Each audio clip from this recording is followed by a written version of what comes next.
नमस्कार दोस्तों, आपका स्वागत है हमारे यूट्यूब चैनल प्राचीन समय मंथन पर। आज आपको हम सुनाने वाले हैं महाभारत की एक रोचक कहानी। यह कहानी जुड़ी हुई है महाभारत की हार और जीत से। इस कहानी में आप ट्विस्ट ये है कि आखिर भीष्म पितामह ने दुर्योधन की पत्नी भानुमति को अर्धरात्रि अपने शिविर क्यों बुलाया। कहानी आपको पसंद आए तो एक लाइक कर दीजिए, और अगर आप चैनल पर नए हैं तो कृपया चैनल को सब्सक्राइब कर लीजिए। तो कहानी को इस तरह से है कि एक बार महाभारत के समय की बात है। युद्ध चल रहा था। युद्ध अपने रोमांचक पड़ाव पर था। सभी में जोड़ ताड़ की भिड़ंत हुई थी। तब दुर्योधन ने भीष्म पितामह से कहा कि पितामह, आप पांडवों के पक्ष में हो, देखने दिखाने को मेरे पक्ष में हो, खाते मेरा हो और भंजाते पांडवों का हो। आप एक ही झटके में सबको मार क्यों नहीं देते? आप ऐसा चाहते ही नहीं हो। आप चाहते हो कि दुर्योधन मर जाए। तब भीष्म पितामह ने कहा कि दुर्योधन, अगर ऐसी बात है तो आज रात को अपनी पत्नी को मेरे पास पहुंचा देना।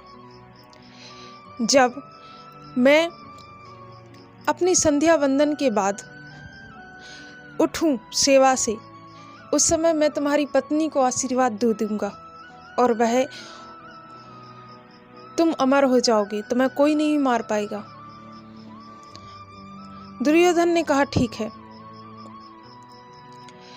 इस बात को भगवान श्री कृष्ण भाप गए और उन्होंने द्रौपदी को अपने साथ ले लिया और कहा कि द्रौपदी, जल्दी करो, कहीं देर ना हो जाए। तुम मेरे साथ चलो और पितामह से आशीर्वाद लेकर आओ। द्रौपदी ने कहा, मैं सुबह भी तो जा सकती हूँ और हर रोज़ जाती हूँ, अर्धरात्रि जाना क्यों ज़रूरी है? भगवान ने कहा कि अगर सुबह का इंतज़ार करोगी तो तुम्हारे जीवन की सांझ कभी सुबह में नहीं बदलेगी।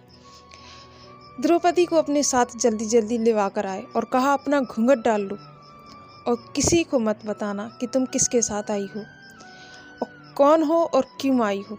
तुम जाते ही सीधे पितामह के चरण पकड़कर आशीर्वाद ले लेना। भगवान श्री कृष्ण द्रौपदी को अपने साथ लेकर आए और भीष्म पितामह से आशीर्वाद के लिए पहुंचा दिया। भगवान श्री कृष्ण शिविर के बाहर खड़े होकर इंतजार कर रहे थे और द्रौपदी शिविर के अंदर थी। जैसे ही पितामह उठकर खड़े हुए तो द्रौपदी आशीर्वाद के लिए दौड़ पड़ी। भीष्म पितामह ने जाना कि यह दुर्योधन की पत्नी भानुमति ही होगी और उन्होंने कह दिया कि सदा के लिए सुहागन रहो। तब द्रौपदी ने बाद में मुंह उठाकर दिखा दिया तो पितामह ने कहा, द्रौपदी, तुम यहाँ कैसे हो? यहाँ तो आशीर्वाद के लिए भानुमति आने वाली थी।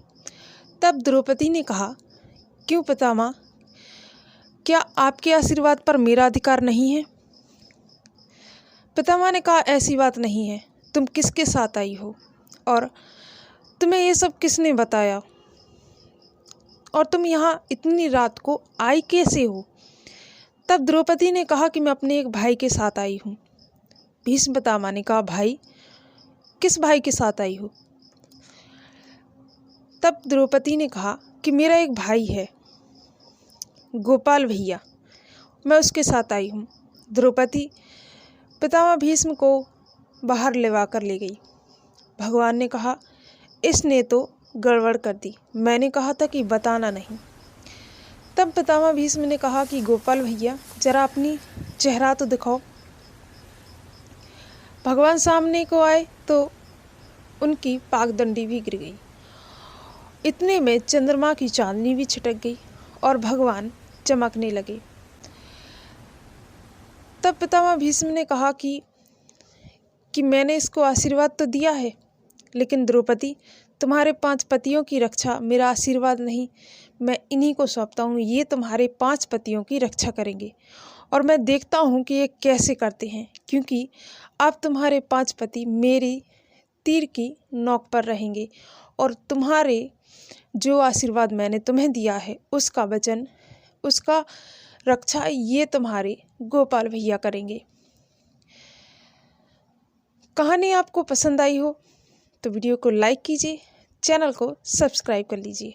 इस तरह से थी एक छोटी सी कहानी और भगवान श्री कृष्ण ने 5 पांडवास की और द्रौपदी की बखूबी रक्षा की और धर्म की ध्वजा को प्रशस्त किया।